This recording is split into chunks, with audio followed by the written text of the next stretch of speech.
Greetings and welcome to the United States Transhumanist Party Virtual Enlightenment Salon. My name is Gennady Stolyarov II, and I am the chairman of the U.S. Transhumanist Party. Here we hold conversations with some of the world's leading thinkers in longevity, science, technology, philosophy, and politics. Like the philosophers of the Age of Enlightenment, we aim to connect every field of human endeavor and arrive at new insights to achieve longer lives, greater rationality, and the progress of our civilization. Greetings, ladies and gentlemen, and welcome to our U.S. Transhumanist Party Virtual Enlightenment Salon of December 19th, 2021. We have a fascinating discussion in store for you today on what we need to do to defeat aging, hopefully within all of our lifetimes.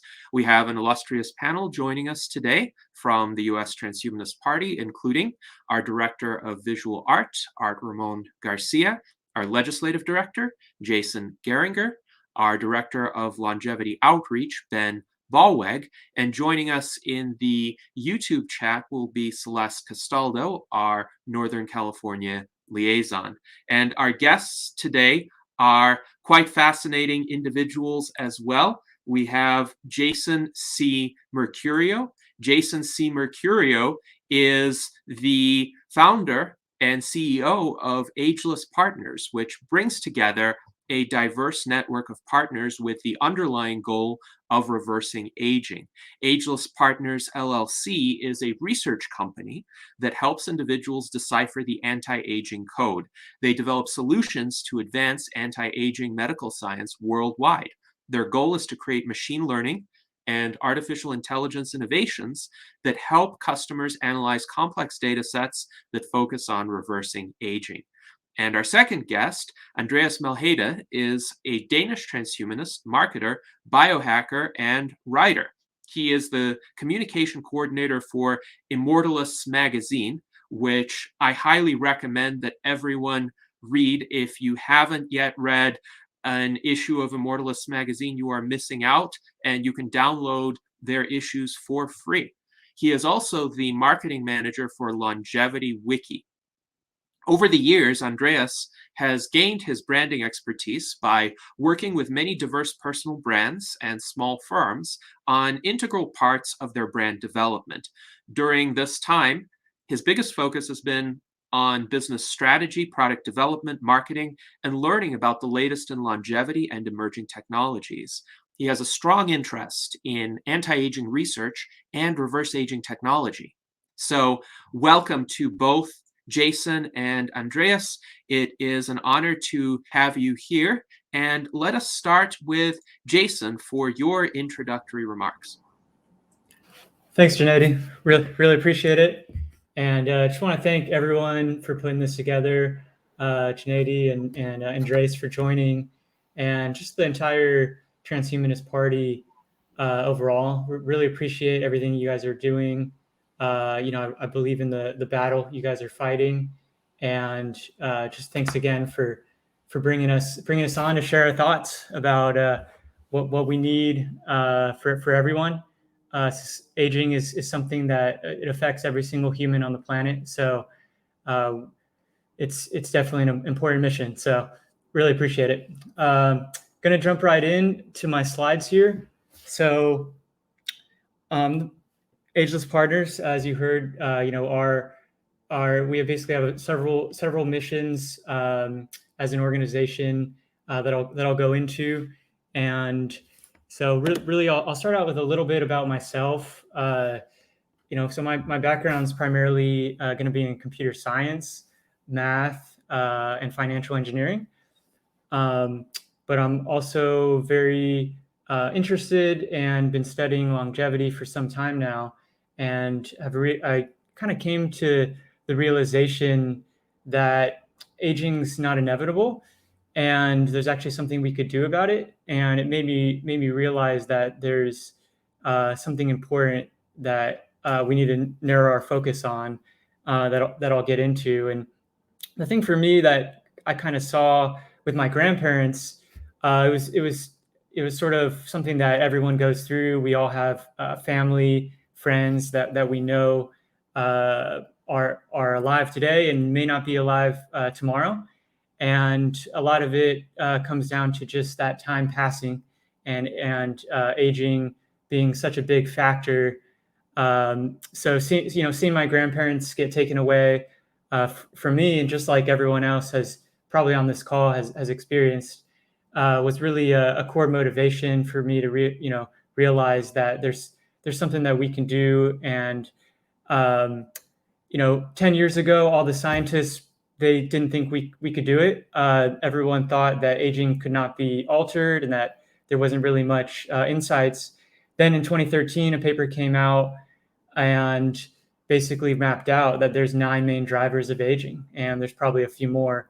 And that same year, we saw Google launch a subsidiary called Calico, and their mission is to defeat death. And from then forward, we're now seeing billions and billions of dollars going in, and really millions of people across the world taking a look and realizing that there's something here, there's something we could do. With this discovery that aging is malleable and actually reversible, kind of surprised a lot of people, including myself. When you hear the top experts in the world, saying these things, you really realize, like, shoot, I need to dig deeper into this and figure out what's going on here. So it's a little bit about me. Let me keep going here into aging. So, it's sort of the core catalyst of all diseases. So you think about someone who's going to get cancer, or someone who's going to get Alzheimer's or diabetes. Young people can get these diseases, but it's much more probable if you're old. It's much more likely. These people are much more susceptible. And we see this fact really exemplified today with the coronavirus and over the past few years, where most young people have a very, very high probability of survival to the point where it's minuscule. But if you get it and you're above 80, you're very concerned. I mean, even if you don't have it, you're concerned across the board. So it's definitely at the intersection of all diseases. The loss of functionality and the increase in chance of frailty are just some of the normal things that happen. And these people, we think that they want to live. They have they should have a right to live. I hear some people say, oh, well, once I get to 90, like, that's it. But, if you talk to someone who's 90, they want to make it to 91. And when, if they make it to 100, which not everyone does, they want to make it to 101. They're not all of a sudden like, oh, okay, I'm done. I've had enough. Now that can be their choice. That can be their option. If they really say, like, this is it, like, I've decided, like, I don't want any more. But, we want to give people that opportunity, that option to say, like, we can live a life with youth indefinitely and be active indefinitely. So let me keep going here. I'm gonna pass it over to Andreas. He's gonna say a few insights on this slide. Go ahead, Andreas.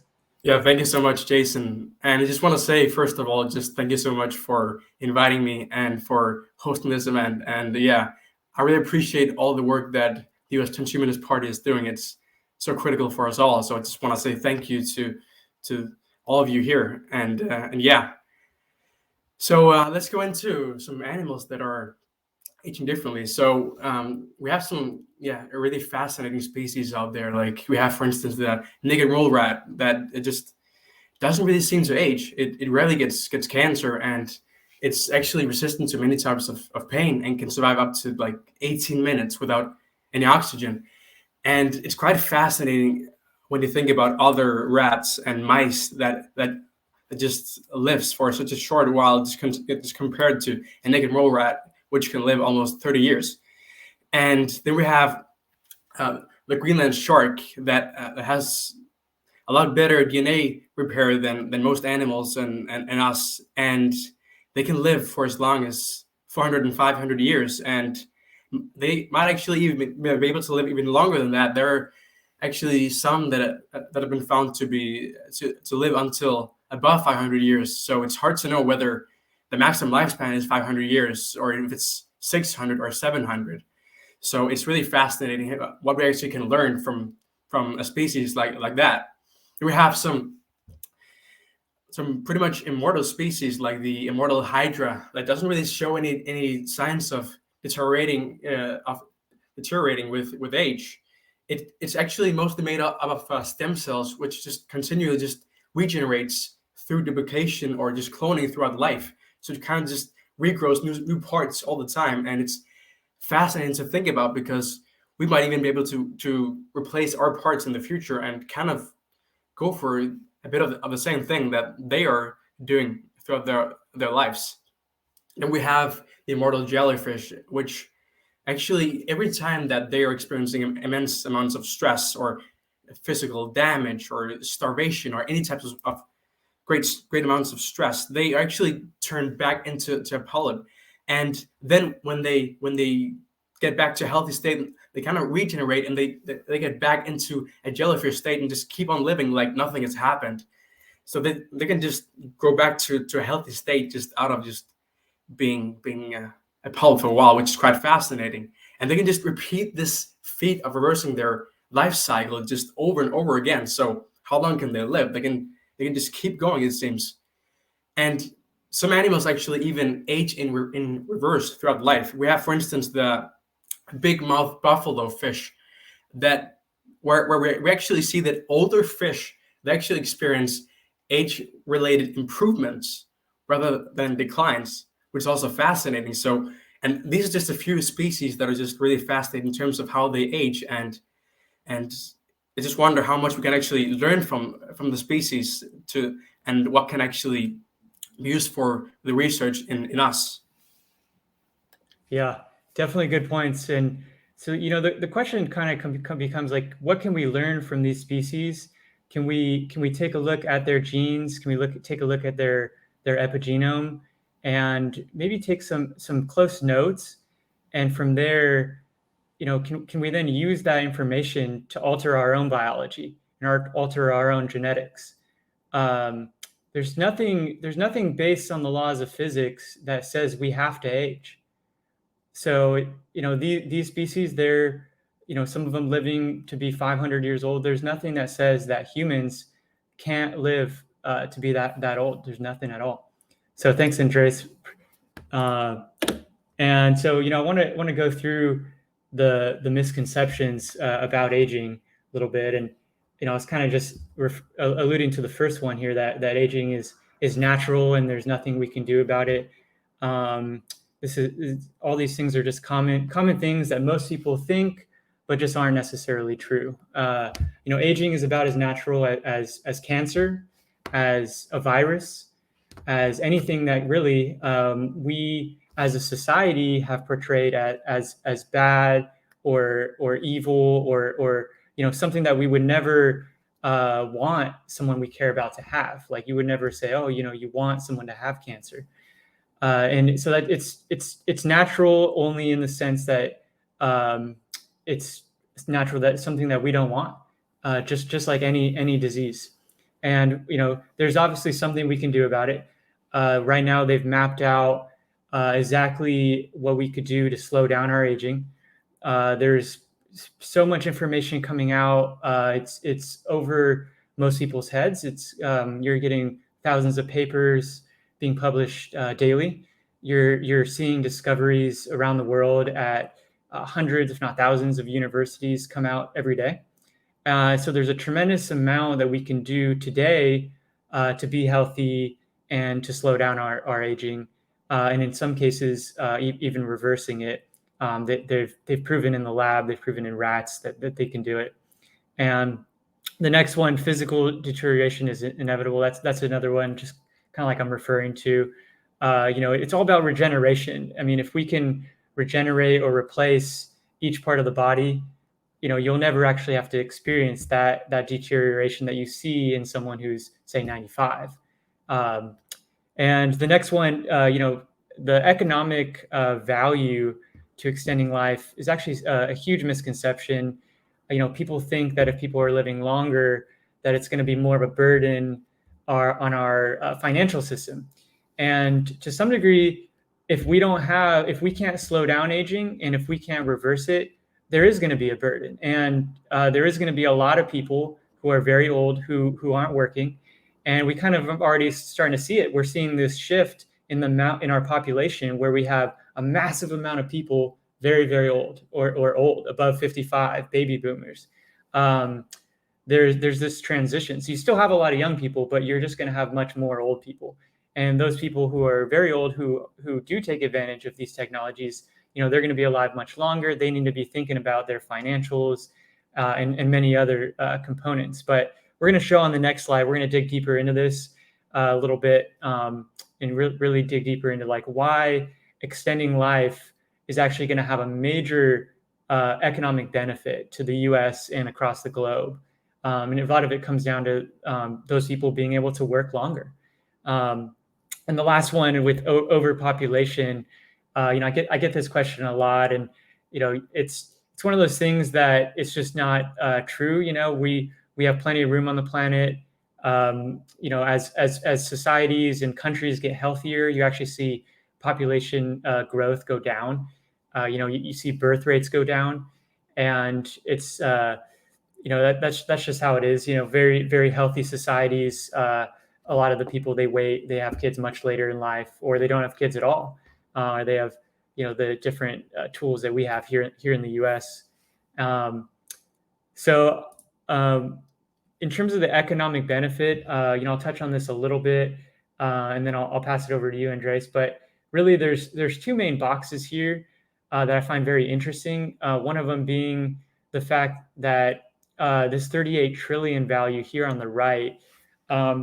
This guy, Andrew J. Scott, essentially wrote this paper, and a few other authors, including David Sinclair. He wrote this paper about how if we're able to extend the lifespan of humans by 1 year, he basically makes the case that we would be saving or increasing $38 trillion. So it's kind of this big number, and it's a little bit hard to grasp to some degree, but you can think about if everyone's working 1 year longer, it's going to be a lot of value. It's going to be a lot of economic output.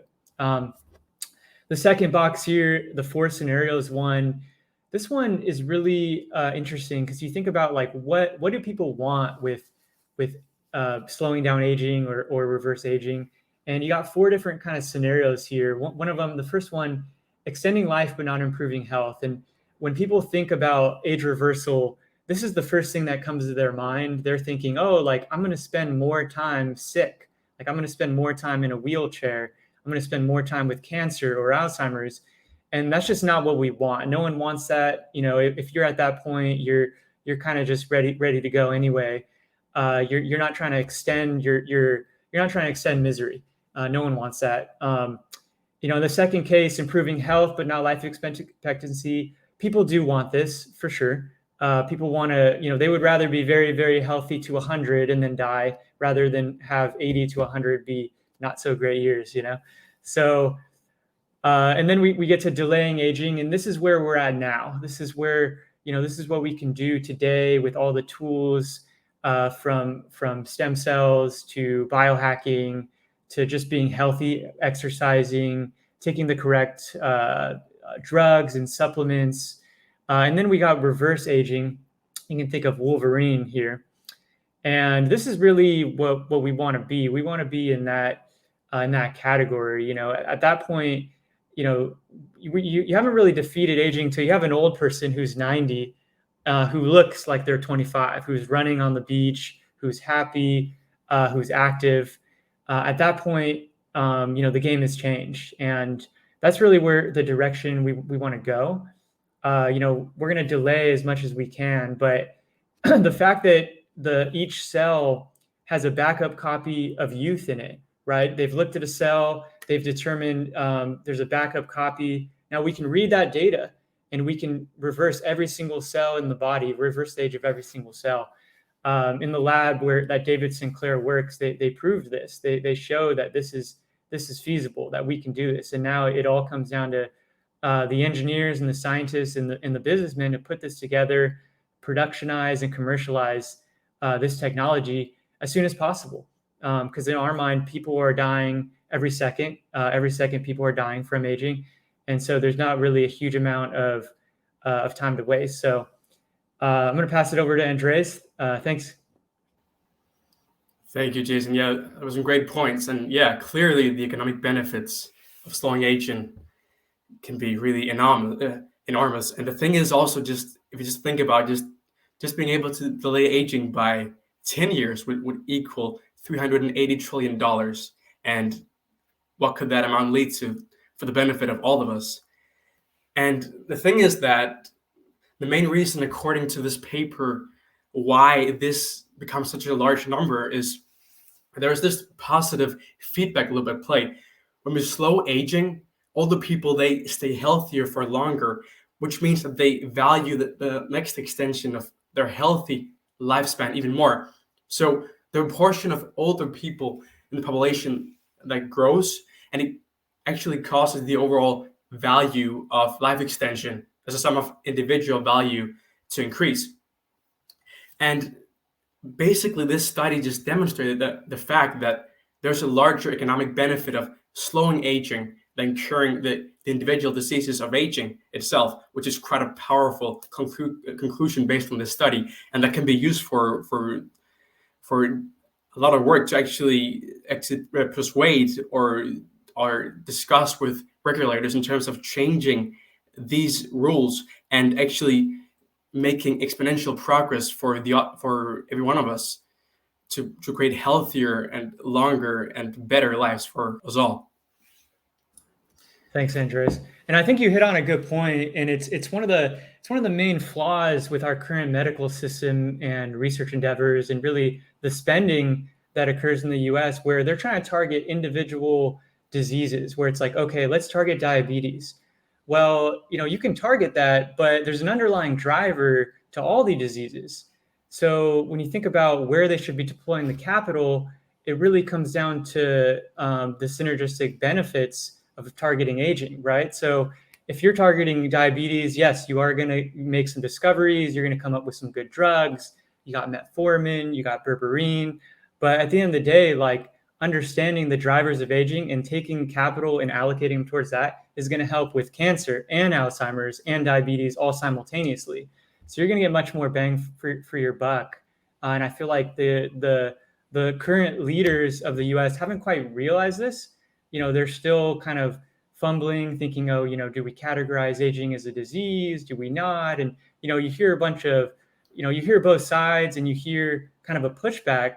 And that's been something that surprised me as I kind of dig deeper into this space. It's like, there's you always get this pushback from certain groups or people. It's just very surprising to think about. But when it comes down to it, there's a misallocation of capital. And I feel like that this slide and what Andrew Scott kind of realized is that, this is a massive amount of money. This is going to benefit everyone. No one doesn't at this point, no one doesn't age. So everyone has to, the solution is going to help everyone essentially. Let's keep going here. Andreas, I'll let you take on this one. Yeah, thank you. Yeah. So as you can see on this picture, there are a lot of billionaires that are eventually just coming into the space, and the progress is also just exponential there. Just new billionaires just joining all the time. And as Jason earlier mentioned, Caligo already in 2013, they started there with Sergey Brin and Larry Page from Google, and then from there we just seen new initiatives and new support from billionaires all the time, and it can just help speed up the progress for all of us. Like we had for instance Richard Hart that raised 27 million for Sense Research Foundation back in August, and he's personally also a really big longevity supporter. He just sees that even though that he has a lot of money and he has a lot of great businesses and things that are making his life purposeful and great for him, he just sees that there's just nothing more important than actually being able to really increase our healthy longevity and live for a long time. Because when it's over for all of us. So he's really a big supporter of it, and will probably just contribute a lot more in the future. Then we had also Vitalik Buterin, for instance, who's also a big supporter of longevity, and I made several donations to longevity research, and also I made to organizations like Sense Research Foundation and Methuselah with many millions of dollars. And he also recently took part in this Gitcoin funding round on different longevity initiatives and companies and nonprofits, where Lifespan.io, where, for instance, took part, and the organization that I'm part of also, Longevity Wiki, also raised some money through that. And there was just all kinds of longevity movies and documentaries and different research in there where people were just funding through crypto. Was quite fascinating. And Vitalik Buterin, he actually was a big part of facilitating all that and also contributing to these different projects. And then we have also Naveen Jain, who's the company of Viome, which you might know, and they have a quite bold vision of making illness optional. So they started to work on the microbiome, but figured out that there's a lot more to work on. So now they're just trying to personalize the work for each individual to just increase our longevity and live healthier lives as well. And then we had on December the 12th, the CEO of Coinbase, Brian Armstrong, he announced the company New Limit that will work on epigenetic reprogramming space to radically extend human health span. And we're just seeing new initiatives just all the time. It's just really recent. And then we also have the initiative that you probably heard about, the Altus Labs with Jeff Bezos and Gary Milner, for instance. There was a few months ago, and Jeff Bezos, he also invested in Unity Biotechnology a couple of years ago, and he seems to be a big supporter of the space, and is probably going to fund a lot more projects in the future as well. And then we also have Mark Zuckerberg as part of his Chan Zuckerberg initiative, together with his wife. Their science program, they have a really bold vision as well of actually supporting the science and technology that will make it possible to cure, prevent, or manage all disease by the end of this century, which is a quite bold initiative, I would say. Yeah. Do you have any other thoughts you want to share, Jason? Yeah, thanks, Andreas. Yeah, I think you bring up a lot of good examples. I mean, really, it just comes down to capital flowing into the system. A lot of the original sort of innovators in the space, they got in years ago, 20, 30 years ago, and they were hoping for age reversal to happen fast, and they hit roadblocks, and a lot of it came down to capital. So they're all excited now. Everyone's excited to see the bigger players get in, to see bigger commercial entities get in as well. Google being one example. I also want to touch on Altos Labs and really these other big firms that are doing cellular reprogramming. That's kind of one of each firm has its own idea of what's going to make the difference. And I think cellular reprogramming that really was proven and innovated upon in David Sinclair's lab at Harvard is just fascinating. They were able to regenerate the optic nerve of a rat, and they've cured blindness to some degree, and it's just phenomenal. And using that same technique to reverse the aging process, the guy's talking about now where they're going to create something that's a consumable, just a pill that you could then take and slowly reverse age back. And it's one of those things that's going to take years, but I feel like everyone wants it to move faster. Everyone within the space was like, well, there's going to be a lot of people who are going to die before then, unfortunately. But I feel like one thing to note too is like the traditional business model. I feel like it needs to be adapted for this problem, because this is such a unique case, such a unique problem, and everyone has it. No one's immune. No one can run away from it. You see it coming. You can see it coming from a mile away. And people who say it's pleasant or something, they're not 85. They're not experiencing it. It's basically death by 1,000 cuts. So, we feel that the traditional business model, it may work for some things, but we may need new models. We may need something that's completely different. We definitely need a Project Warp Speed, the way they were able to accelerate the deployment of a single, vaccine. I feel like that was an example of people coming together to accelerate a technology that everyone would potentially benefit with. And I think that the government, the U.S. government, should have their eye on it. There should be a Project Warp Speed for aging. That's something I just wanted to mention. Let's keep going.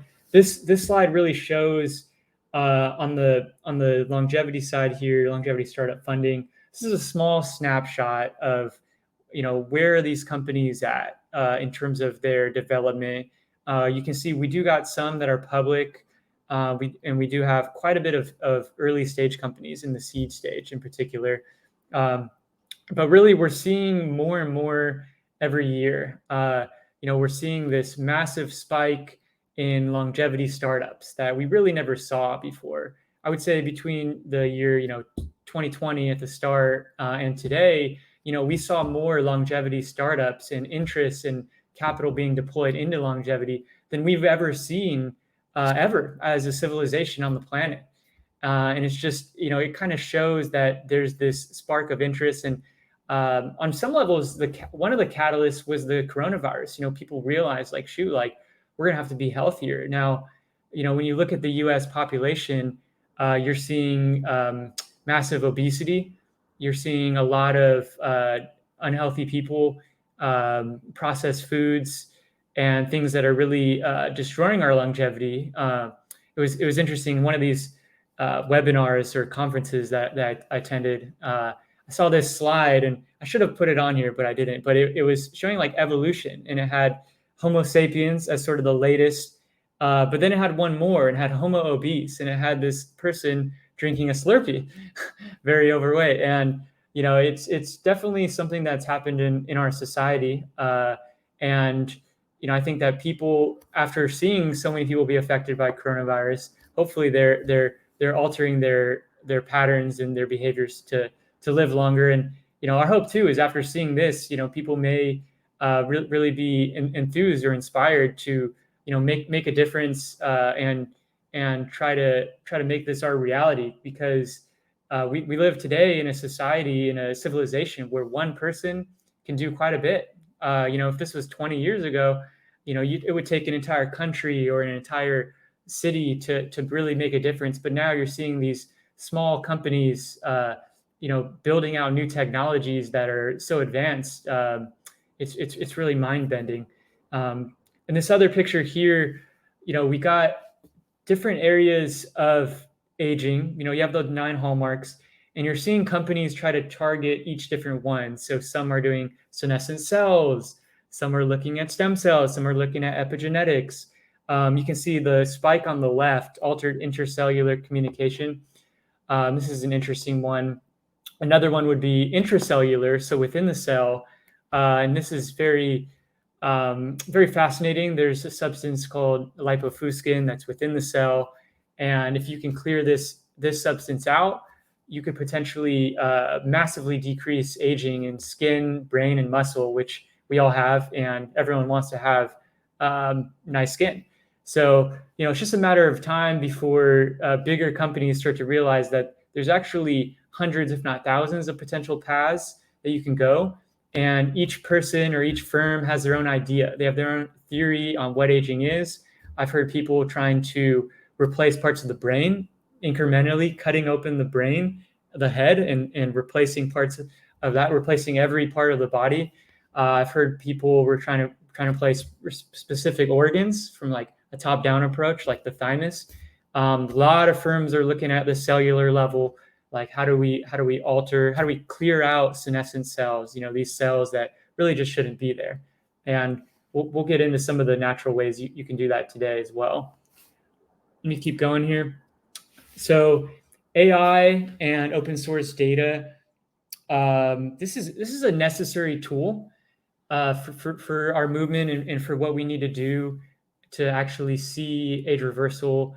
This is a multi-dimensional problem. It's not it's not really a simple thing we can't necessarily say there's a single driving factor, but there may be. And 100 years from now, we may look back and we may have the E equals MC squared of aging. I feel like we haven't yet discovered it. I think we will, though. I think there could be one driver there that is a major cause. But right now, there's obviously many factors. There's many potential causes, and we need AI to help us detect patterns that humans really just can't see.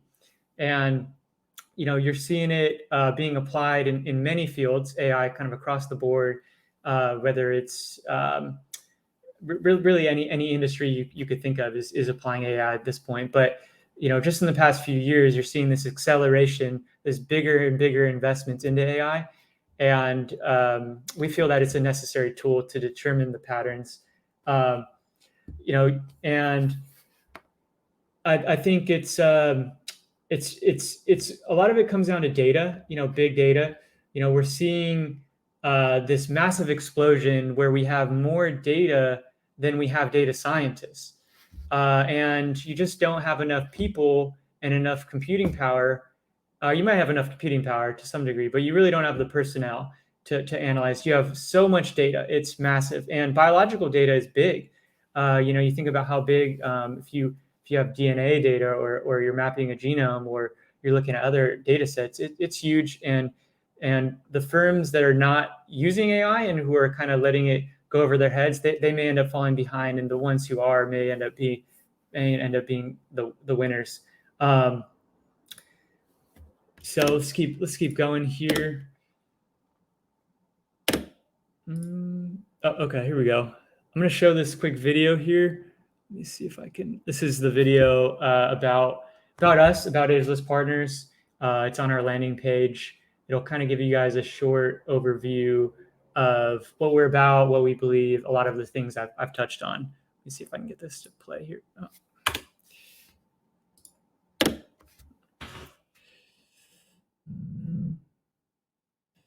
Fortunately, I'm not seeing how it's going to play.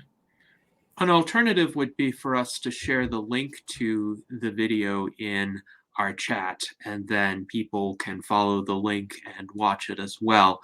But for now... Can you guys see this okay? Yes, we can see the YouTube page. I'll play it from here. That works. What if everything you knew about aging was wrong? Scientists across the globe have been working hard to discover the magical fountain of youth. Now, we are on the brink of a technological revolution. Advanced AI systems are discovering new drugs at unprecedented speeds. Silicon Valley billionaires are funding health ventures that aim to solve death. Age reversal technology will soon be a reality. Ageless Partners is at the forefront of reverse aging. We are investigating new methods 24/7 to open the door to a new generation of researchers that perceive aging as a reversible biological phenomenon. There are 3 stages to reverse aging. 1. What we can do today with anti-aging supplements. 2. What we'll be able to do soon with advanced gene therapies. 3. And in the not-too-distant future, complete age reversal will be possible. We stand together in this battle with a unified goal. What will you do? Live long and age less. Ageless Partners, deciphering the anti-aging code. All right, that's it there. Let's keep going. Okay, so you guys have seen the video. That's really a broad overview of what we're about, what we're trying to build. This is a short overview of our core mission. What our mission statement, let's just say. So really, there's 5 different things that I want to touch upon real briefly. Accelerating the movement, the reverse aging movement. This is something that I feel like people don't realize. Like it's as fast as we make it on some levels. Now, you hear predictions about the 2030s or 2040s, about the different technologies that will exist, but there's nothing to say that those technologies can't be invented and commercialized before that. Now, everyone can understand that these are complex things. These engineering endeavors aren't simple, but if we have a coordinated effort and we can get enough people involved, there's nothing to say that, us on the call and people who may even be a bit older can't take advantage of these new tools, especially if you're starting today and you're using the tools of today to slow down your aging. We want to increase the probability of our survival. Because if we don't, everyone on the planet that's alive today, unfortunately, won't be. So that's the first one: democratizing anti-aging knowledge and methods. This is about the fact that there's so much information coming out, and no one can really understand it, and a lot of people won't be able to take advantage of it because they may not have the basic tools or resources to view the information or understand the information. So we want to democratize that. We want to make sure that when these advanced technologies come out, that people who want access can get it. And so that's that one. Attracting more young people into the global movement. I'm very passionate about all these, but especially this one, because I feel like there's so many people out there. Our planet is huge. We're getting more and more people coming online every day now as the internet really spreads across the globe.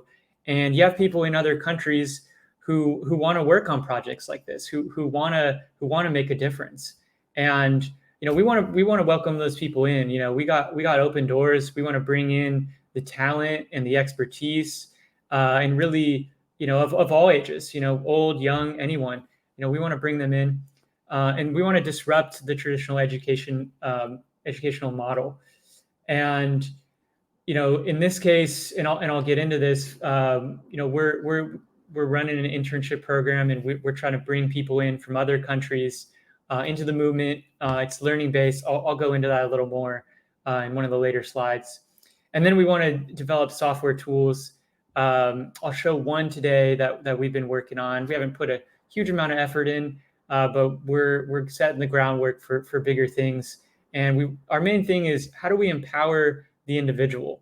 Right now the power is with the medical institutions and the doctors, where you go in and it's really sick care. It's not really health care. It's really like you have a problem. Now you want to address that problem. They probably will give you some medications or something. But what we should be doing is trying to prevent that in the first place. And that's what we're about. We're about empowering the individual, giving them the resources and the tools to understand themselves and being able to help their family and friends as well. So, this is our platform. This is early stage, really very, very new. But one feature on it, I just wanted to show something that we can do today. So we have a bunch of compounds that we've studied, not us specifically, but scientists around the world have studied compounds, and they've determined how long of a lifespan increase you can get from certain compounds, say across a bunch of species. They're studying worms, they're studying rats. It's a bit harder to do it in humans because we just don't have the time. So you enter in a compound and you search, and you're able to say, okay, based on all the data, what is the average life expectancy change that I could get? An example here is nicotinamide, 20%. If you put in glucose, you're going to see a negative number, unfortunately. So let's keep going. I wanted to touch on biohacking, and really there's so much to it. There's so much we can do. And Andreas and I have probably spent well over 10,000 hours researching different biohacking tools and techniques, and really studying the science. And one thing that I'll note is there's more about aging and biohacking and all these things that we don't know than we do. We're still kind of at the tip of the iceberg, but we know enough that we can change our actions for the better. We know enough to say that a lot of the things that we thought were true, some of them are, and a lot of the things we thought were true, some of them are not. And you're seeing, like, especially in even just dietary recommendations that have existed for years and years, that people were told A, and in reality, B was the truth. And it's unfortunate because you get a lot of people there's a lot of confusion. So I tried to sum this up in one slide, but these are the main things that you can do today to get quite a bit of bang for your buck. One of them is going to be eating less often. Every single species that has been studied that where you restricted the calories had lived longer. But one of the interesting studies was about when the species actually ate, and in one of them they fed the rats the same amount of food, but they just fed the rats at different times. One of them could eat whenever it wants, and the other one had to eat in a very small window of time. And it was interesting because they had the same amount of food, the same exact food actually, and the one who ate less often lived way longer, had less age-related diseases, was much healthier.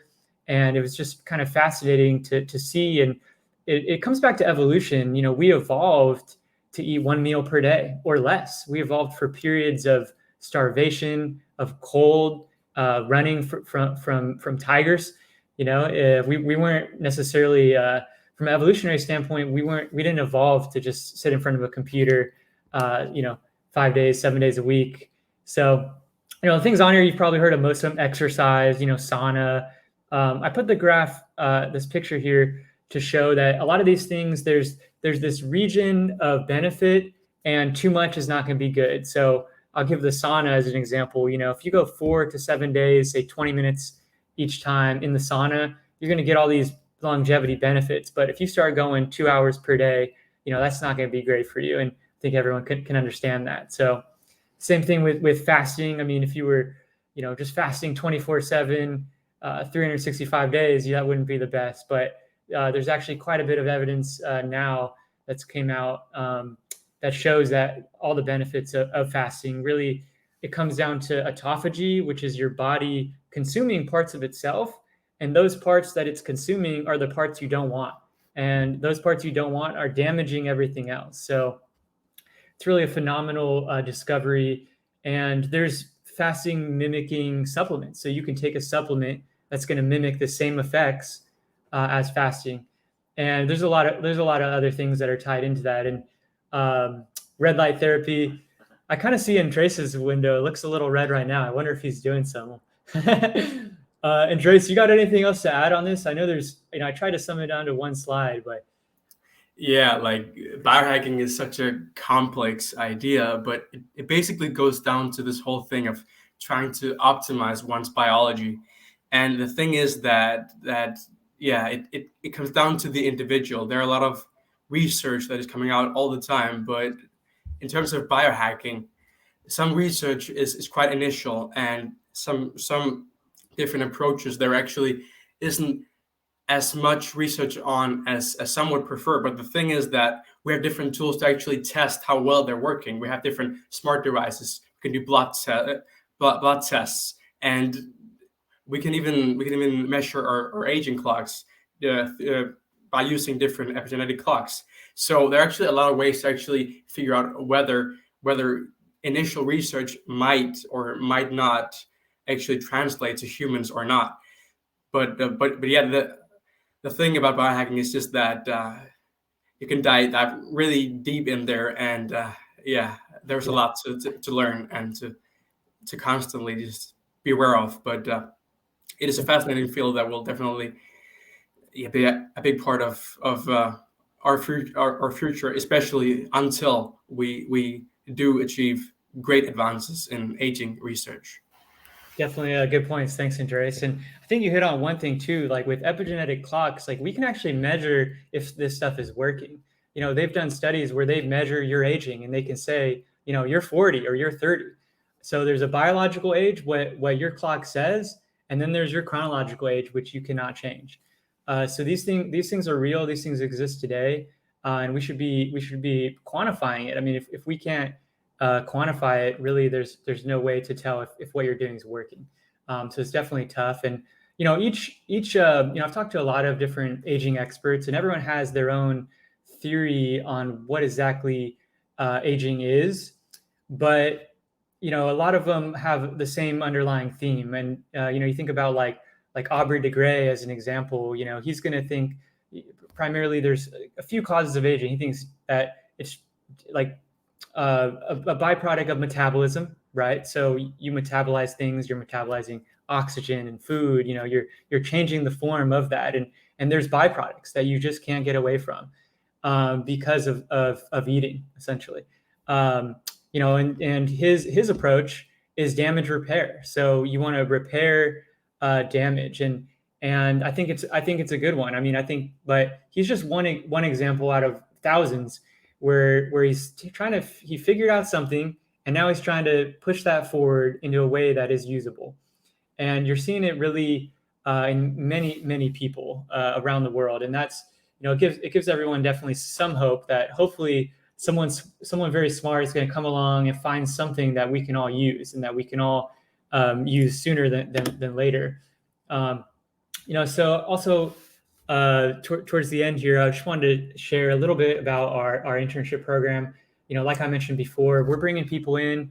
We want to move this forward, and there's really never enough coordination amongst partners and people, universities, entities, whether you're the Transhumanist Party or whether you're Google, whether you're Apple, or whether you're a small startup. When something's discovered, especially when it's related to aging, we want to make sure that we can benefit. And one of the things is in our society with traditional business, people are solving the same problems 50 times. And it's unfortunate because it's sort of like if you have 50 companies that all deployed, say, 6 months worth of work to solve the same problem, it's that effort could have been better coordinated. And you're seeing in companies, there may not be a way to get around that. I'm definitely open to suggestions, but we want to change that. We want to have companies share their discoveries kind of in an open source way.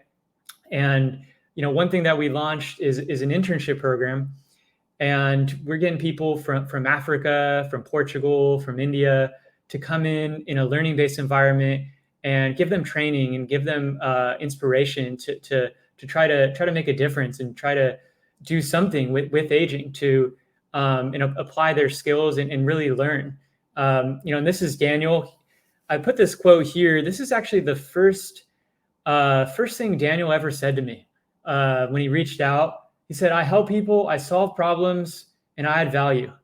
And you can imagine I obviously brought him into the program. I mean, just that opener was pretty good, and he's been phenomenal. He's out in Nigeria, and the internet has just kind of changed the way we do work and we collaborate, including with Zoom and these other tools, of course. But really, it comes down to these people being online, and I think that we got to bring those people in because they're going to be the ones who make a lot of discoveries, who build out the infrastructure we need. You think about Google when it or any of these big tech companies, it was some kids to some degree. I mean, it was some kids in their college dorm room that came up with something smart, invented something a little bit different, and suddenly you have Google, a massive conglomerate. So we want to expand the system, and the traditional education system is not really working. You go 4 years, maybe another 2 to get a master's, and really that's just to get a foot in the door. A lot of the times those people can't get jobs. We don't care if you have a degree. If you can do the job, if you're smart, if you are motivated, you can learn it, and you can also learn with us. And I hope other companies can adopt this model because people are going to go and sit in the lecture hall for 4 years and not really know what the professors are even teaching. Sometimes they just have to get those grades, to then get to the next phase, which is usually graduate school. And don't get me wrong, I think there's still a place for the traditional system, but I feel like we need to expand on a different system, and that's what I'm building here. So. And that's pretty much it. We can take any questions you guys have. And just the final quote here, I'll just say, if people are familiar with Star Trek at all, is "Live long and age less." So, yes, indeed. Well, thank you, Jason. And this quotation, "Live long and age less," dovetails quite well with our virtual Enlightenment Salons. For all those of you long-term viewers, you know exactly what he's referring to. So now we are going to launch into our questions, and we have many already coming in from our viewers about this presentation. I must say, Jason and Andreas, this I think is going to be the definitive presentation about contemporary developments in the anti-aging and longevity field. Whenever people are interested in what is happening now, what are some of the key areas to look out for and monitor, I'm going to refer them to this Virtual Enlightenment Salon recording. So thank you very much for all of the effort you've put into compiling this information and helping our viewers access it in a digestible manner. You've certainly done a lot of research in order to make this happen. Now, we have a question from TJ Wass, who wonders, can we use CRISPR or other genetic modification methods to rejuvenate our bodies to be decades younger now, or how long will it take to achieve the immortality solution that the masses would be able to afford? I would welcome any thoughts on this. Sure. Yeah. Thank you. And really appreciate that. So CRISPR, so there's really a couple forms of genetic engineering. You have CRISPR and then you have gene therapies. And there's a subtle difference between these. So, gene therapies is what we can really do today. These are things that are many companies are commercializing in real time. To give an example, back in 2015, Liz Parrish, who's a pioneer in the reverse aging field. She actually got several gene therapies, and she was able to reverse her one form of biological aging through a gene therapy, and really just a pioneer. I mean, got hundreds of injections and took a big risk being patient zero. And so that's really where we're at now, in terms of what we can do today. Even the current vaccine, that's one form of gene therapy. So that's what I would be focusing on for the near term. Now, for CRISPR, we're not quite there yet. It's a complex thing because you're trying to cut out a sliver of DNA. You're trying to and then replace it. I'd rather maybe replace a single gene or several genes with gene therapies. But CRISPR really will be the cutting edge. I mean, that will be the way we can really become completely. You get all your genes edited, you get your entire genome reconstructed. That would be where the direction we want to go. It's hard to say how long will be for that technology. I think it's moving fast. I know George Church is really focusing on it. I would say, we're probably going to see massive commercialization of gene therapies now and over the next 5 years. CRISPR, I think we're still a little ways out. I can't say exactly how long, but at least 5 years before we're seeing widespread commercialization. But probably more like 10 to 15 to really figure out how to use it, how to use it correctly. One of the issues is that there's going to be things that are correlated. You change one bit, and you don't necessarily know how that's going to affect everything else in the system. So it's a tricky problem that they have. But I have no doubt that they're going to solve it, and hopefully sooner than later. Yes, indeed. So thank you, Jason, for that answer. And by the way, of course, our longtime U.S. Transhumanist Party viewers are well aware of Liz Parrish and her work, given that Liz Parrish was our vice presidential candidate for the 2020 U.S. elections. And those of you who are interested in listening to some of her remarks, watch our Virtual Enlightenment Salon with our candidates Charlie Cam and Liz Parrish, which aired on September 6th, 2020. It is one of our most viewed Virtual Enlightenment Salons. And also, I would recommend an excerpt from that video where she discusses fighting aging as a major policy priority, quite relevant to the conversation that we have been having today. Now, also, one of our viewers, Nate Boyd, has expressed interest in the internship program that you mentioned. So For Nice. someone who is interested to become one of your interns, what steps would they follow? So you can reach out over email. Just reach out to me and send a resume, send some information about yourself, and really let us know what you want to get out of the internship, what skills you want to learn. It's learning based, so there's a lot of collaboration. We want to know and have it focused on the intern developing their skills. I see another question here. How do I send young people? So really just reach out to me. I'm sure my email is somewhere around. You can look on our website too. You can always research on the website, reach out on the website, and then figuring out what area you want to do. Right now, we offer really 3 tracks. So you got data science, which is primarily focused on building systems and doing engineering, and just really correlated with our computer science program. So that's building out the platform that you saw today, and really just trying to think of even new projects. Like we welcome our interns to be like, what, like I have this idea that I want to build, and I want to coordinate and collaborate with a team to then build that out. So just reach out to me, let me know, and I can definitely push that forward. Other fields too, doesn't have to be necessarily software. It could be just researching aging methods. We have one intern who's we call her an ageless researcher, and also Andreas, we're actually bringing him on board as a coordinator. So he's going to help to coordinate these projects and kind of push them uphill, and we definitely appreciate that as well. Mm-hmm.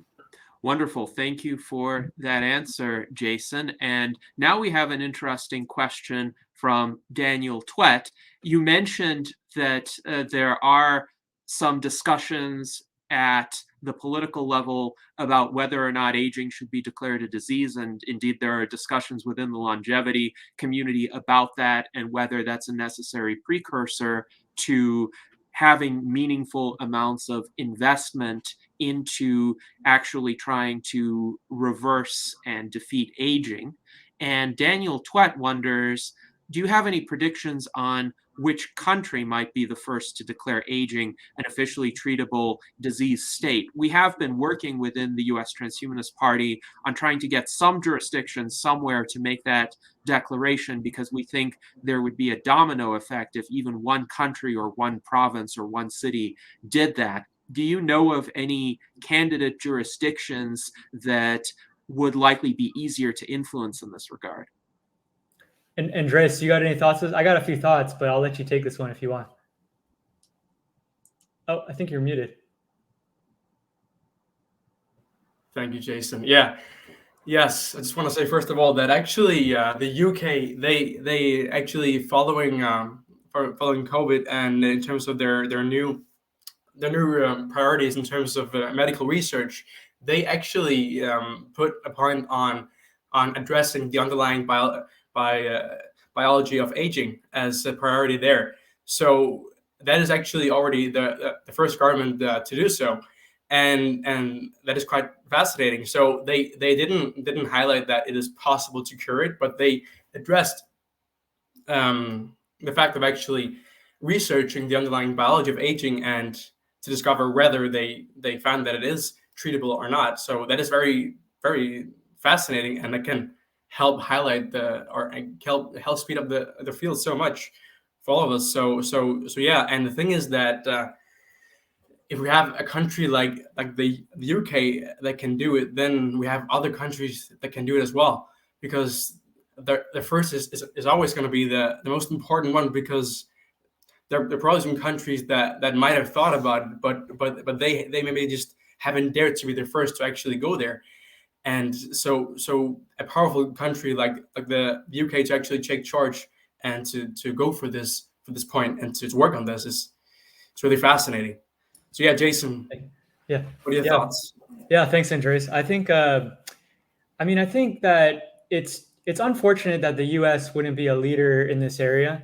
I would say it's good that the Transhumanist Party kind of realizes that if you could find a small country that you could have some influence and get them to be the first one, I can't say which one to really target, but I think what's happening is that a few like I call them like subfields of aging, whether it's like senescent cells or others are starting to get some acceptance, especially here in the US.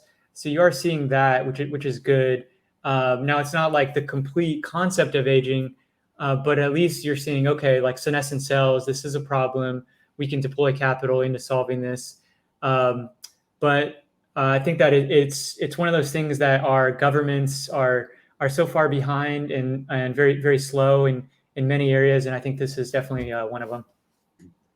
Yes, indeed. Thank you, Jason and Andreas, for your responses. And I do think some other country besides the United States will most likely be the first to declare aging a disease. The US Food and Drug Administration is notoriously stringent and I think behind in its understanding of what a disease is. And to them right now, a disease is some specific condition that is wrong with a person right at this instant. And if it's something that will affect a person many years or decades down the road in terms of symptoms, even though the processes are still ongoing at the cellular and molecular level, the FDA will say, well, this isn't a disease state. It's just this broad phenomenon called aging. And that's unfortunate because I think that kind of thinking may deter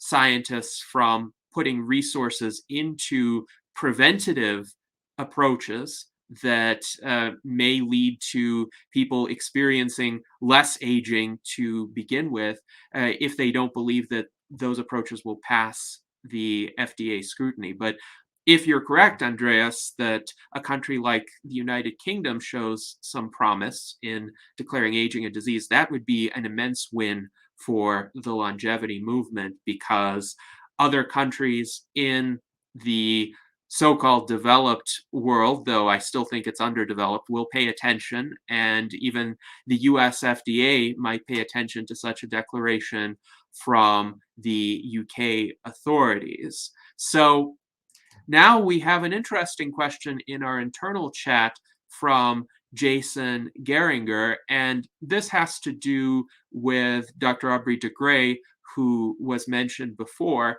And of course, Aubrey has stated that he's interested in research in a variety of areas, including cryonics, including neuroregeneration, for example. And yesterday, I attended a virtual super longevity holiday party where Aubrey made a few remarks. And one of the remarks that he made was, due to these infusions of funding into the longevity industry that you mentioned, he thinks there's now plenty of money to actually address the problems of biological aging. But where he sees the next bottleneck is in the number of qualified researchers who are available to work on some of these approaches, especially because, as you pointed out, there are many approaches being tried, and we want to have enough intelligent, educated, qualified people to be able to do those approaches justice. So Jason is wondering, first of all, is Ageless Partners looking for more researchers along these lines? And second, how do we attract more qualified researchers to the field? Of course, Aubrey is an example of somebody who is an immensely accomplished researcher who has essentially helped build this industry from almost nothing into the burgeoning sector that we see today. How do we get more people like Aubrey de Grey, especially among the up and coming generation? It's a very, very good question. So I guess first to address the first question. I mean, we do want to bring on researchers, not necessarily in the traditional sense where you're in a lab, but really our researchers are focused on deciphering the anti-aging code, figuring out how it works, writing papers and that sort. But if you do want to become a researcher, we do know different labs and different people working on a lot of projects. So feel free to reach out anytime. But in terms of, bringing more people into the movement, I think it's things like this. I think it's like things like the Transhumanist Party hosting events, and really it's all about increasing the scale. One of the things we competed in a hackathon not too long ago called Long Hack, and it was few hundred people all around the world, and it really opened my eyes to see that there are people just like us who are fighting the same battle, and who are in the movement and doing research. A lot of them at universities, some of them at companies. So it's really about having events like that, trying to scale the level of collaboration, especially across borders and across companies. And that's really what we're trying to bridge that gap for sure. And then it's also changing, like I mentioned about education. I mean, we need more universities realizing like that this should be a focus. This should be more research in the lab and more commercialization, more agreements between university and company partners to commercialize the technology that's being created. So I would say, if you want to do research, just figure out which area and look at the companies that are doing it, because I think that like you were kind of alluding to, there's plenty of opportunity right now. It's just finding that right one for you, whether it's in a lab or whether it's just online through Zoom, and wherever you can build and build your skills and learn more and make a difference. That's where you want to be. So. Yes, thank you for that response, Jason. And we have another comment from TJ Wass, who believes that mitochondrial health is the key to curing aging by reinforcing the energy source for the cells as a battery for the building blocks of better genetics. What can you tell us about advances in the field of mitochondrial rejuvenation? Yeah, it's a tricky problem because mitochondria are very small. So and they even have their own set of DNA, and so that manipulating the mitochondria is a little bit harder than manipulating things, say, on like the intercellular scale. So like between cells, right? That being said, there are a lot of startups. I mean, there's startups who are purely focusing on mitochondria. There's things we can do today to optimize those. As an example, just eating a very good diet, that's going to help your mitochondria. Exercising, fasting, red light therapy. This is something that Andreas and I have looked into, and not everyone necessarily agrees. And it's still sort of like there's still research that's coming out, like how real is this science? But I think it could be real, and I think that just shining this red light on your skin optimizes your mitochondria. So that being said, is it charging the battery? It might be, but there's so many startups right now, and a lot of them do focus on mitochondria. So I think that it's an up and coming field. That's the best way I would describe it. Mm-hmm. Yes, thank you very much, Jason. That is a great answer, and indeed we will be on the lookout for advances in this field. Now, Luis Arroyo has pointed out in the chat that making higher education free and accessible may help with getting more people into the field. And Daniel Twett points out that teachers and librarians are terribly undervalued by most societies. Is there some problem in the educational pipeline right now that is getting too few people to be aware of this field and the opportunities within it? Because there are certainly many opportunities for talented individuals to not only make contributions, but also to benefit financially. This is a growth industry. So where do you think some of the bottlenecks are today? Sure. Thanks, Gennady. I think that the system we have is a little bit archaic. It's a little bit outdated. Making it free. I think, someone will end up paying to some degree, for that education. And if suddenly the government is handing a lot of money to these universities, I think that could be okay. But I feel like it should be a different system altogether. like I think it's a complex thing with education, but we need the learn by doing. We need people to join organizations and be educated by those organizations while also contributing, because the typical even when we all went to school, you go in a lecture hall, the professor is getting paid a lot, whether it's a free class or a paid one. That professor's getting paid, and a lot of the time you wouldn't be able to really follow. There would be some issue with what he's saying, and so it's very difficult. Nowadays with Zoom, with digital learning, digital collaboration tools like Khan Academy, and really just YouTube can be a huge help. So I think we need more of that, more companies being like, look, like let's bring these people on in our system. Whether you're even these big companies, they should have their own departments for education. Google should have thousands of people learning the Google ways and getting a Google degree while also contributing to the endeavors that Google is doing. So I think the high level model, I think, needs to change, and I think we definitely have to ask, if what has worked in the past, and is it going to continue to work in this new world? Because the skills are changing, the people are changing, and the systems are changing.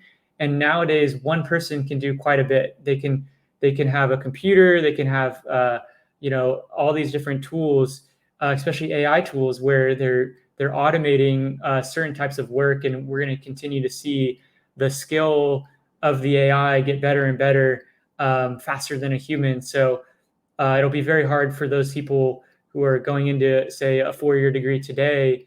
I think that those people are going to be running into some issues down the road. Yes, indeed. Yeah, can I just make a point? Thank you. Absolutely. Thank you. Yeah, so I just want to say, first of all, I just want to highlight the fact that formal education in Denmark is free, but that doesn't mean that more people are studying aging or are aware of the science at all here. It's actually not that prevalent in Denmark at all. So formal education just overall doesn't seem to be the biggest bottleneck to me. And the thing that I believe it's more about is actually about the awareness and the knowledge of healthy living overall, because people rarely go from just knowing nothing about the field and knowing nothing about aging and longevity and all that, and just go straight to I want to go for radical longevity, or I want to live forever, or anything along those lines. A lot of people that can get into the field, they'll likely start with actually focusing on health and actually want to learn about that, and then from there they can be integrated into other thoughts, and they can get an interest in actually studying aging and actually helping organizations to go for progresses in that field. So it basically, to me, comes down to really spreading awareness of it actually being possible to really be able to optimize your health in a great way. Because if you actually realize that, then it's just a lot easier for you to actually acknowledge that aging is something that can definitely be changed. And that is something that if we have enough manpower and we have enough capital and we have enough people to just do the work in all kinds of different endeavors, then we can get there. So really focusing on health as a first thing, and really just spreading that awareness that people don't just need to just go for all these medical pharmaceuticals, but they can actually optimize their health. They can optimize their immune systems. They can optimize their mitochondria. They can really do a lot themselves. If people are aware of that, they can actually be more aware of what is to come in terms of aging research. So I believe that health is the first priority, and to really make it a common knowledge that it's possible to really do a lot about your health and really feel a lot better than most people do today, because they just aren't living very healthy lives, unfortunately.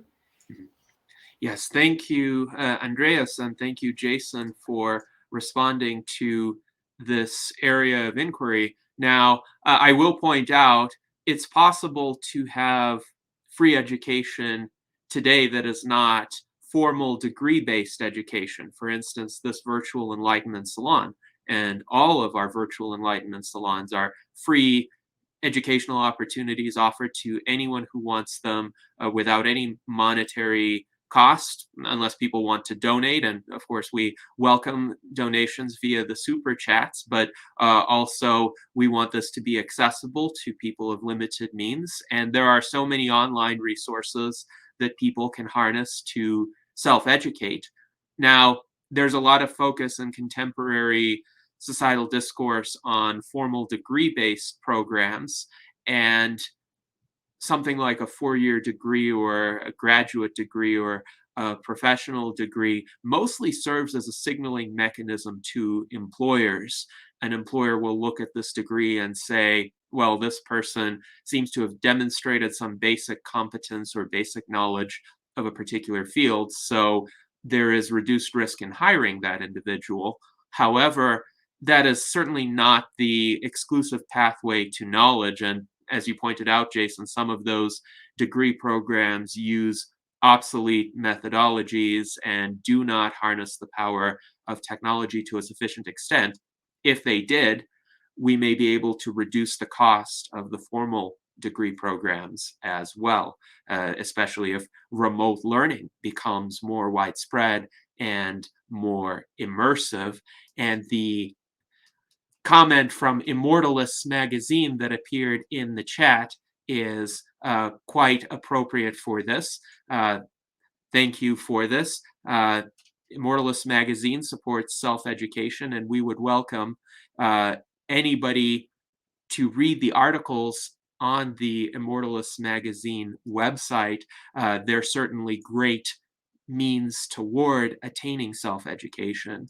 So Jason also had some comments, Jason Geringer, in our internal chat about your educational program at Ageless Partners. And Jason pointed out that we have a candidate and platform education group on Facebook for the US Transhumanist Party. And Jason Geringer also runs a social learning group called Wisdom of the Crowd, which is designed to have crowdsourcing for an education curriculum. So Jason Geringer would like to assemble some links from the Ageless Partners educational program and share them within those groups. What can he do to get started in that initiative? Absolutely. I think it's a great idea. Feel free to just reach out. I can point you in the right direction. On our website, we do have a careers section, so you can look there and it'll give you a short overview. And yeah, I was there already. I'll be getting a hold of you. Oh, that sounds good. Sweet. Yeah, and definitely a lot of good points. I think Janae too. I think you made a lot of good ones. I think that self-learning and teaching yourself and really working with teams on things, I think is critical for today. We need people who can work with other people. That's definitely critical. And I think you alluded to this, like there's certain things in our society that are just very archaic. And archaic in the sense that technology is moving very, very fast, and these other systems not so much. And when I think about those, it's really the government, and then our medical system, and then also third would be the educational system.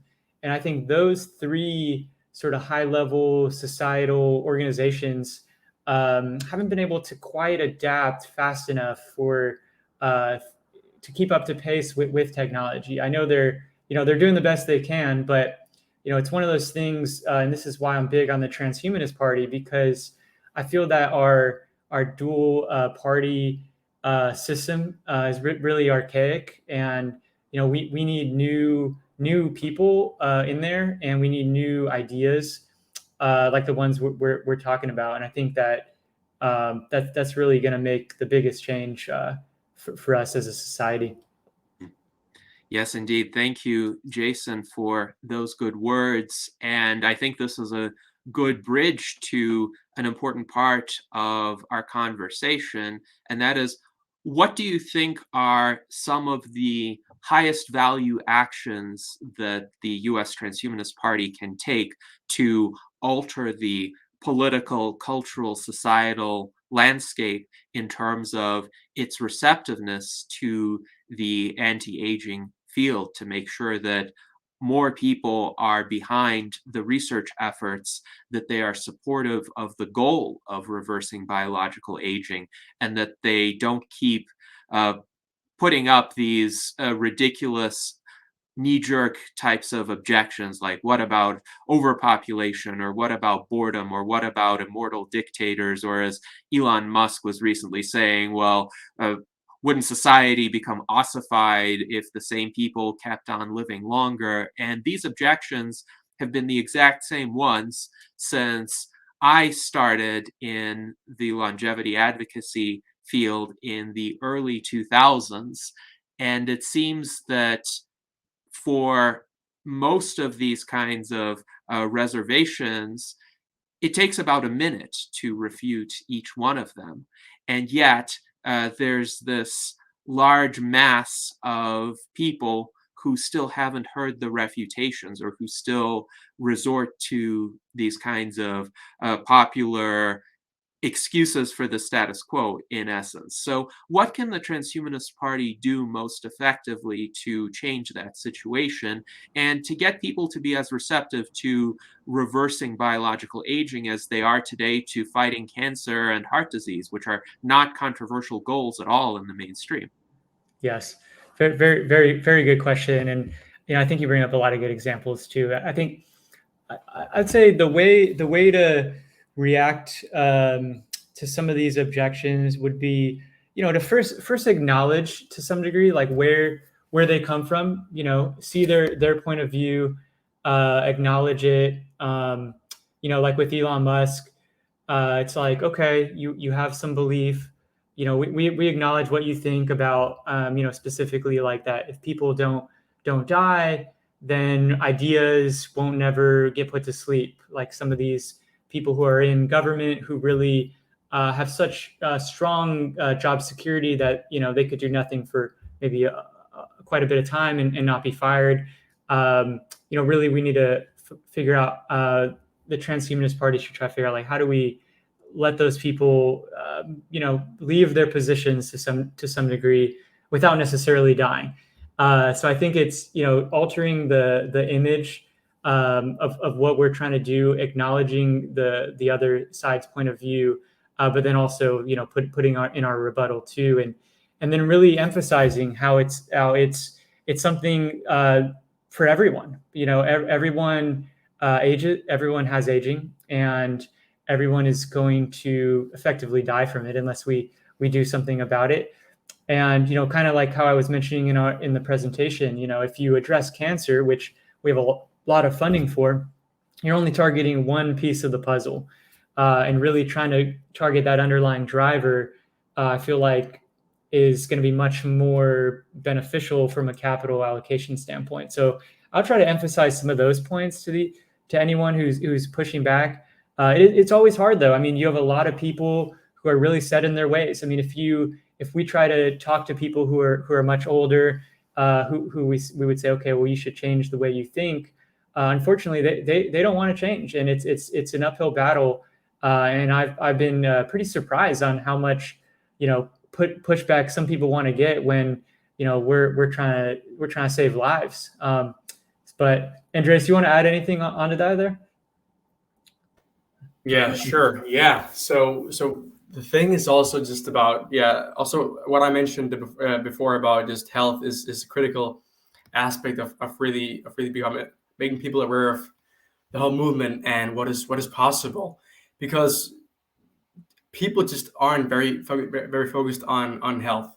They might say that they are, but they aren't doing much. But it's not always their own fault, because the thing is that the media is not really promoting any health. They're promoting their narratives, and they're being sponsored by different big companies and food companies and pharmaceutical companies. That just makes it hard for them to actually dispute these claims that they might come up with. So it is definitely a challenge to go from not really being aware of what is possible for you to really dive deep and really acknowledging that, because if people actually become aware of that you can truly become healthy in a variety of ways, and you can do a lot yourself, then from there they can realize that there are a lot of possibilities from there, that people can actually live long, they can actually prosper, they can have really great lives. And a big objection about really long life also comes from the fact that a lot of people, they aren't living truly fulfilling lives. They're having a hard time going through a lot of stuff. They're having a lot of suffering in their lives, which is terrible, and that just makes it hard for them to imagine living a long life, because why would anyone want to keep on suffering for even more time than they already are? So there are a lot of different things that have to be focused on, and really focusing on great lives and healthy living is a crucial aspect. And also just transhumanism as a whole is really about just really achieving great lives for all, and really reducing suffering. And reducing suffering for people is something that not many people can be against, unless people are really having some serious seriously interesting perspectives in life, I gotta say. Yeah. So yeah, there are a lot of things to focus on, but really making people aware of what is possible, and really empowering people about the truth, and to not just listen to the media, but really diving deep and focusing on what is possible for us all if we want it, and if we go for it, and if we really just strive for it with all our power. That is definitely key. I think you hit on a really good point. Like the news media, they're controlling the story. The main news media, CNN, Fox News, these news medias that everyone listens to, they're evaluating, they're deciding what the story is. And you see it time and time again. Before the coronavirus, they were reporting on other things. And I would always see like, oh, they're reporting about war or this country or that. And then the coronavirus came, and then their focus was on that. And you start to realize that like some of it's true, some of it may not be true, and some of it may be also incentivized. You always got to follow the money. Whether it's the news media or the medical industry, you got to figure out who is getting paid and how are they incentivized. And so the news media, they're portraying stories, and I feel like the thing that the Transhumanist Party should do is try to alter that story. We got to come up with our own story, a much better one. You're seeing the main stories that come out, a lot of them are very negative. We got to come out with a more positive future, a more positive framework, and a more positive portrayal of where we are and where we're going to be. So yes, thank you, Jason and Andreas. These are great suggestions, and I'm going to highlight some questions that our audience members posted in this regard. So Tom Orm was wondering, can you please send a link to a list of refutations of the criticisms that are made of super longevity? And TJ Wass stated that we need a handbook or FAQ to refute common objections about living forever that one might encounter from friends, family, and other people in classroom discussions and online chats. And he wonders if there's an FAQ already that deals with this. I did provide some resources in our YouTube chat. First of all, lifespan.io has a good compilation of answers to common criticism, and the writers at lifespan.io have published quite thoughtful articles over the years dealing with each of these commonly encountered arguments. They're quite well researched. I encourage you to check them out. Also, I encourage everyone to look at an older video series that I developed back in 2008 entitled Eliminating Death. I think this video series has aged well or remained ageless, perhaps during the past 13 years, because a lot of the arguments that are mentioned in that video series are still being made today, and the answers in essence are still the same that I put forward back during the time that I created this video.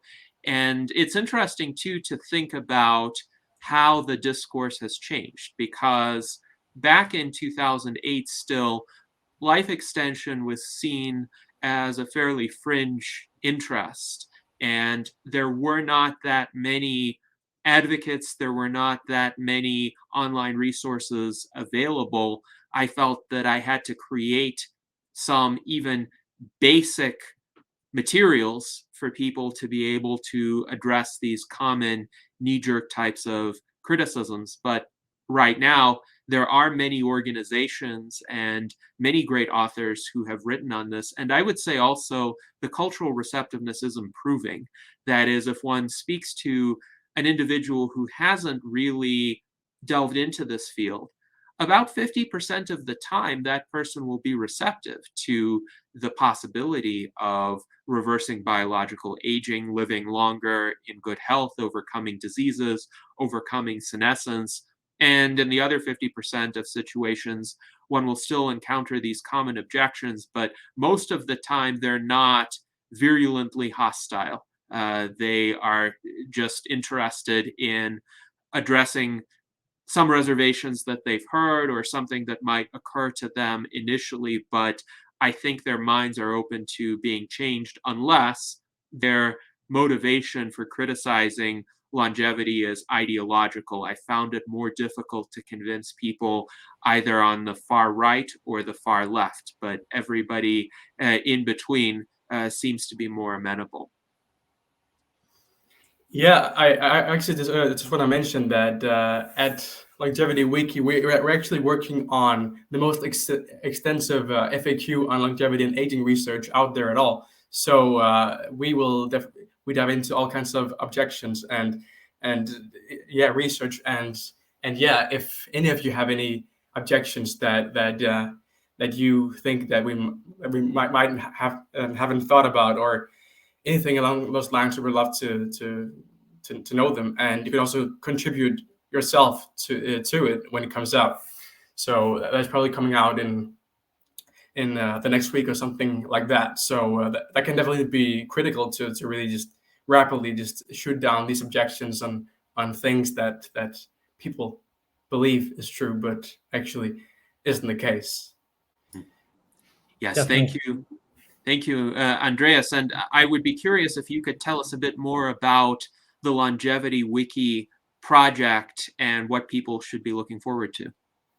Yeah, for sure. Yeah, so basically, one thing that is quite a big issue in just the aging space in terms of the research and all that is that it's kind of distorted, and it's not so much structure in terms of it all. So we need to be able to discover the research that is out there in terms of everything longevity and aging related. That's the goal, to really make that accessible to all, to really dive into the website and go deep on the different topics, and that's possible for researchers and also for the common man as well, or women for that matter. And it's quite fascinating because it's focused on really making it open source and making it available to all, so everyone can actually contribute and can be part of the whole thing. So that's something that I've been working on for since beginning of this year, and we officially launched the website here the 15th of December. So there is a lot of things happening there in that space, and if we could really democratize information on aging research and longevity there, it could really be a great resource for people to just discover what is possible for all of us, and how the current state of research is, and yeah. So in terms of objections, in terms of the different compounds, in terms of all kinds of different interventions that we can use right now, or that we are currently researching. So it's basically to really try to just make people aware of all that is going on in space, and to really spread it as much as possible.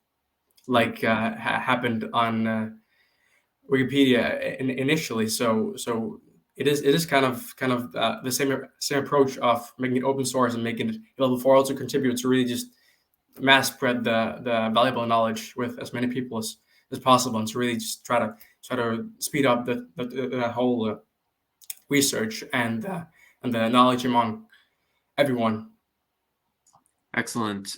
Thank you, Andreas, for providing a preview of what the role of Longevity Wiki will be and what resources it will offer to future visitors. Tom Orm makes a great point. He writes that the Overton window has shifted to making super longevity more acceptable to discuss with the general public, and hopefully resources like the Longevity Wiki, Immortalist Magazine, the educational program that Ageless Partners has established will further shift that Overton window in the coming years. I'm certainly quite hopeful in this regard. Now let us go to questions and comments from the U.S. Transhumanist Party panel. Let's start. Kennedy, I wanted to say one last thing on that real quick. Yes. Yeah, I just want to mention too, we also have other sections that we're developing on our website as well. You'll see ageless trends and ageless research.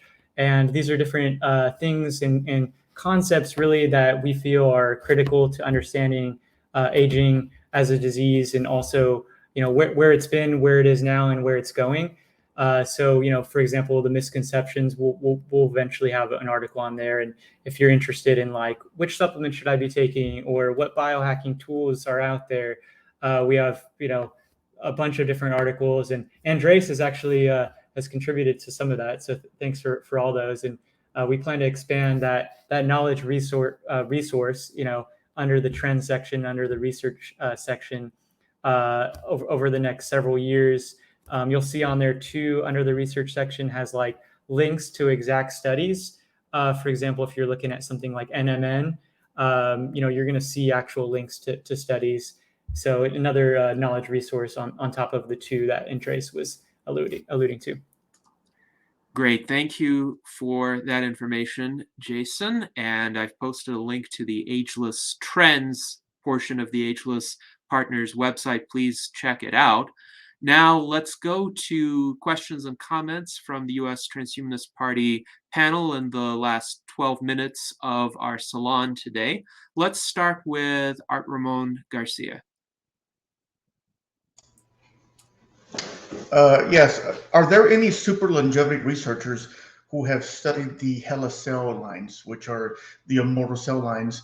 And, have they studied it? Have they found out there are any differences that make it different from any other type of cellular DNA? Any idea on that? It's a good question. I know those cells, they've been around for so long. I mean, it's crazy. I mean, I know they have a lot of research on it. I can't say whether any longevity researchers are particularly targeting those for their inspiration. Yeah. I mean, I think that would be a great place to start if you're a super longevity researcher. I also noticed that your logo seems to depict mitochondria. Do you think there's possibly a secret that mitochondria holds in super longevity? Oh, yeah, sure. Thank you. I do. I mean, I think that mitochondria, being the energy producer of the cell, I feel like we're going to discover our sort of a key component to our whole biology. I mean, being the energy producer, it's like that's the solar panel, So I think that mitochondria, they're I know we were talking about some startups before with them, but they're still under study. There's still more to be discovered, and we may be able to eventually recreate different molecular machines. Eventually, for example, the ribosome or the mitochondria. Someday we're going to be able to actually create new ones, and eventually we'll be able to create better ones. So, just like solar panels go through version 1.0 all the way to version 8.0, we'll eventually be able to recreate different cellular machinery.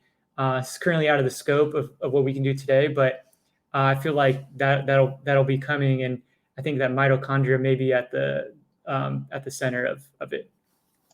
Yeah, I've also had that feeling, and I asked Aubrey de Grey a question when he was on the show here, and I got the terminology a bit wrong, but it seems that mitochondria are immortal themselves. Every single person on the planet, every single animal, that same mitochondria is an unbroken chain. So mitochondria are immortal. So, and when I asked Aubrey, he said that their DNA was circular. So, and he said there was a few other reasons why it was difficult to glean more information from them. But I just have a feeling that mitochondria has a secret to give us for longevity. I agree. I think it's a tricky problem. Like the DNA of the mitochondria are harder to repair because it's so small. It's within there. Versus the DNA of the cell. You got two sets. So it's definitely a tricky problem. But I think you're on the right track. I think it's one potential path of super longevity. Looking at immortal cells, especially you think about someone like Bill Andrews, who I believe probably has been on this show before. Oh yes, absolutely. Yes. Okay.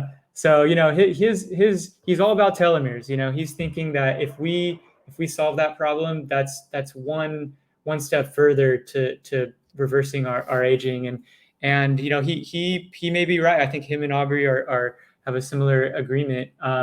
It's hard to say. I think there's a lot of other factors. There if we cure that piece, there's still going to be others. But really, what we want to see is projects like that move forward faster because at the end of the day we want to see, does that work, and I feel like personally think that there should be more capital going into projects like that where you have an expert or maybe a few that are like, look, like this might be the solution.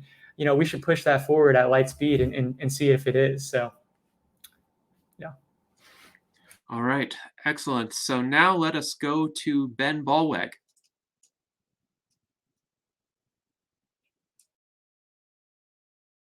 Sorry, dead air. I was sending a message to Art Ramon. I'll get that to you shortly, Art Ramon. Thanks both of you for being here today. I guess my question was, well, first, Andreas, I kind of wanted to hear how you got into the longevity realm, what drew you here. And then I also wonder, with you guys being, let's say, 10 to 20 years younger than me, even maybe younger than Gennady, like, how do you guys, being the youngins, look at this longevity space different than we do? I guess I'd feel like you maybe have a little more hope that you're going to make it to LEV than we do or something like that. But is there any way that you can speak for the whole of your generation on how the potential for LEV looks to you and maybe how it differs from how it looks to us? Yeah, I can definitely start with the first question of how I got involved in the whole industry. And actually, I guess I've kind of been interested in health throughout a great part of my life. But the thing is that, yeah, I hadn't really just optimized what I could do and really dived really deep. I've maybe read a few things about different foods that can be healthy and can be good to incorporate into your diet, or different beverages. But then I don't know exactly how I discovered these individuals that I'm thinking about exactly, but I discovered the biohacker Ben Greenfield and Dave Asprey somehow, and based on those people, I actually got to I became interested in biohacking, and I wanted to do things about that to live longer and live healthier. But I wasn't really thinking about just how long I wanted to live. I was kind of like, yeah, I want to live in a healthy state, and I want to live for a pretty long time, probably. And then I actually, for some reason, wanted to really bulk up and become really big, like I guess a lot of young men are interested in. But then I discovered the book by David Sinclair, Lifespan, and that was just about a month after starting to bulk. And I'm really glad that I found that book, especially because it was terrible to bulk. I was just eating so much all the time. I was trying to fast at the same time because I'd been intermittent fasting for a couple of years before that, and I just couldn't really fast because just eating all the time. It was just full, and I kind of just went to bed after eating because I ate so much. It was just absolutely terrible. But I thought it was worth it, and I thought it was needed. But then the book Lifespan, I read in there that basically becoming growing fast, like accelerating mTOR, and really focusing on growth and really becoming big and doing it fast is not a great way to live a long time. It makes you able to live a shorter time. And based on that observation, I was just like, okay, well, then this is not worth it at all. So based on that, I just got more immersed in just wanting to live healthier and biohacking and all that.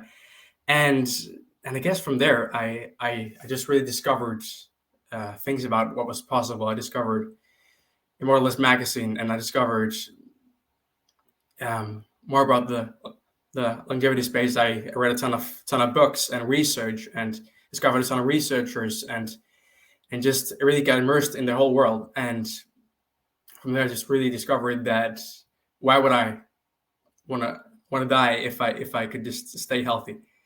So yeah, it's basically based on lifespan and biohacking, and that took me there. And in terms of your other question on the younger generation, one issue is that a lot of people my age, they don't really care about living healthy and living a long time, because they just believe that it's not necessary to focus on now. And that makes a bit of sense, because we can get away with more stuff than we can at an older age, but that doesn't mean that we don't experience damage from doing some harmful activities. So it is definitely a problem, and it is something that makes it a bit harder for my generation to really get into the space, because you just don't really see the potential as much as all the generations do.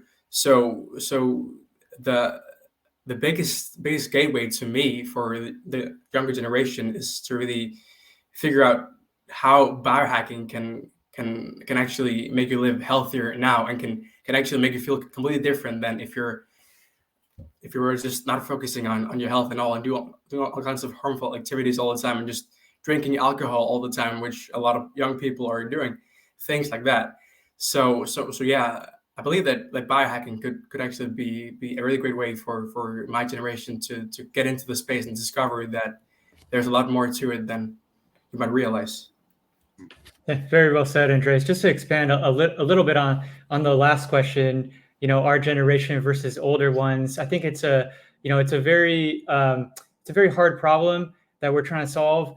I think time is running out for the older people who are, say, 80 plus, and even our people, for us, our parents who are late 60s. We care about them. We even for ourselves. I mean, we're optimists, but we're also realists as well. And we hear people of equal, very smart people who don't think that it's going to happen. And when I look at the speed that it's occurring, there is a glimmer of hope. But at the end of the day, though, we're realistic. Like, we think that the challenge is big, and we think unless we do something now to make things happen faster, then we're not actually going to be able to reap the benefits. And we see predictions, and those predictions may or may not come. You have Ray Kurzweil, who's made a lot of predictions, who a lot of people here have probably heard of. But I think he could be right. I think we all hope he is. You got 3 overlapping revolutions: genomics, AI, nanotechnology. And if we can really bring these 3 fields together and apply each advancement to aging, I think we got a fighting chance for our generation and even the generation above us. But we understand that it's an uphill battle, and we got to move much faster because even though we're a bit younger, or Andreas is, I'm much older than everyone here on the call. But no, I'm just kidding. But you know, it's one of those things we have to we really have to narrow our scope and narrow our focus if we want to save people. So that's where we come from. All right. Well, thank you, Jason, and thank you, Andreas, for all of your time and your contributions to the conversation today. Hopefully, the kind of discourse that we've had at our virtual Enlightenment Salon will help sway some members of the younger generations to join us in the quest to defeat biological aging. And hopefully, everyone on this call who hasn't joined the U.S. Transhumanist Party yet will be able to do so for free on our website. And until next time, next Sunday at 1 p.m. Pacific time, 4 p.m. Eastern time, live long and prosper. Thank you.